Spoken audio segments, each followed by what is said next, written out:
Salam damai sejahtera di dalam Tuhan kita Yesus Kristus. Shalom, selamat pagi dan semangat pagi. Jumpa kembali dalam renungan pagi kita untuk hari ini 26 Januari 2022. Dan pekabaran firman Tuhan pada hari ini atau pada pagi hari ini dengan judul kita harus mengarahkan pandangan manusia pada Yesus. Sebelum kita lanjutkan, mari kita berdoa. Bapa kami dalam sorga, terima kasih untuk kebaikan Tuhan dalam kehidupan kami. Dan pada saat ini Bapa, kami akan mendengarkan suara-Mu melalui firman-Mu. Bila pekabaran firman-Mu boleh menjadi berkat dalam kehidupan kami. Terpujilah nama Tuhan, dalam nama Yesus kami telah berdoa. Amin. Sekali lagi renungan kita di pagi hari ini 26 Januari 2022 dengan judul kita harus mengarahkan pandangan manusia pada Yesus. Kita harus mengarahkan pandangan manusia atau pandangan kita pada Yesus. Dan ayat tema kita, Yohanes 1 ayat 29, lihatlah anak domba Allah yang menghapus dosa dunia. Sekali lagi, lihatlah anak domba Allah yang menghapus dosa dunia. Yohanes 1 ayat 29. Ada pekerjaan besar yang harus dilakukan. Dan setiap upaya yang mungkin harus dilakukan untuk mengungkapkan Kristus sebagai juru selamat yang mengampuni dosa. Kristus sebagai penanggung dosa. Kristus sebagai bintang pagi yang cerah. Dan Tuhan akan memberi kita kebaikan di hadapan dunia sampai pekerjaan kita selesai. Sementara para malaikat menahan 4 penjuru mata angin. Kita harus bekerja dengan semua kemampuan kita. Saya harus membawa pekabaran ini tanpa menunda. Kita harus memberikan bukti kepada alam semesta dan kepada manusia di akhir zaman ini bahwa agama kita adalah iman dan kekuatan di mana Kristus adalah pengarangnya dan firman-Nya sebagai peramal ilahi. Jiwa manusia sedang ditimbang. Mereka akan menjadi anggota kerajaan Allah atau budak iblis, menjadi umat Tuhan atau menjadi umat raja kegelapan.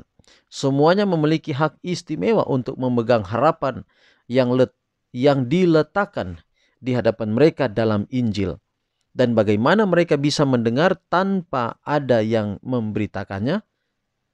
Manusia membutuhkan renovasi moral, persiapan karakter, agar mereka dapat berdiri di hadirat Tuhan. Ada jiwa yang sia-sia binasa karena kesalahan teoritis yang berlaku. Jadi kesetiaan kepada Tuhan hanya bersifat teori dan yang dihitung sebagai perlawanan terhadap Injil.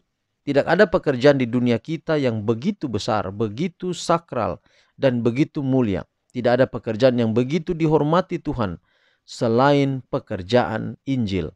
Pekabaran yang disajikan saat ini adalah pekabaran belas kasihan terakhir bagi dunia yang jatuh.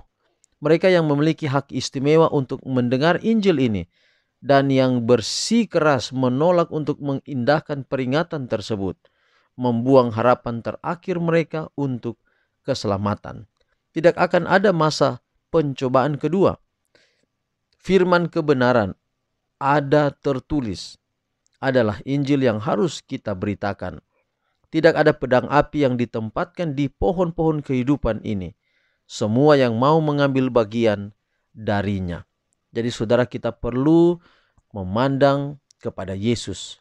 Lihat anak domba Allah yang menghapus dosa dunia ini.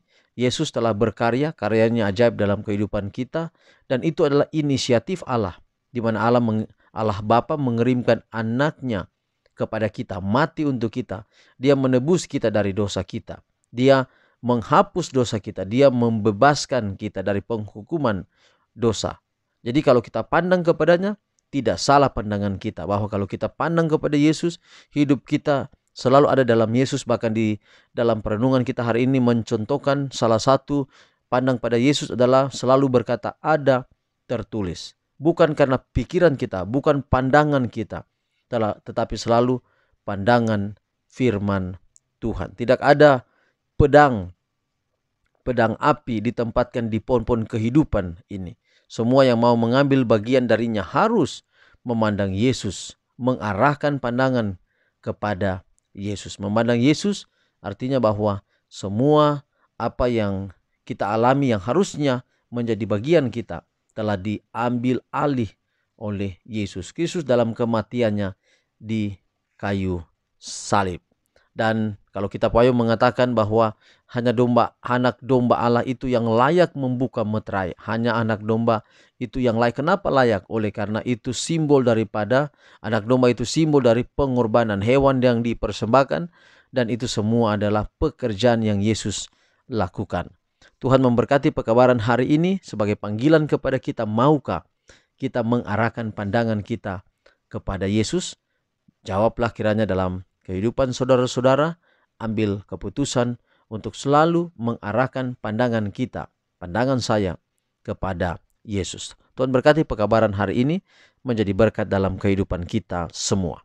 Mari kita akhiri pekabaran hari ini dalam doa. Kita berdoa. Bapa kami dalam sorga, terima kasih Tuhan untuk semua kebaikan-Mu dalam kehidupan kami.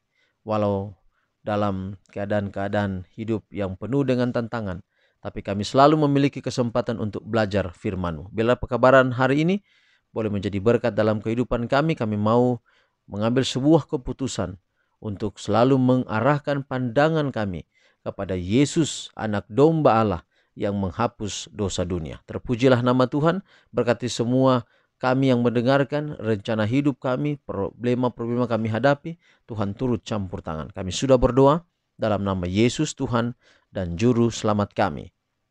Amin. Saudaraku, demikian pekabaran kita untuk hari ini. Sampai jumpa besok. Tuhan berkati kita semua. Shalom.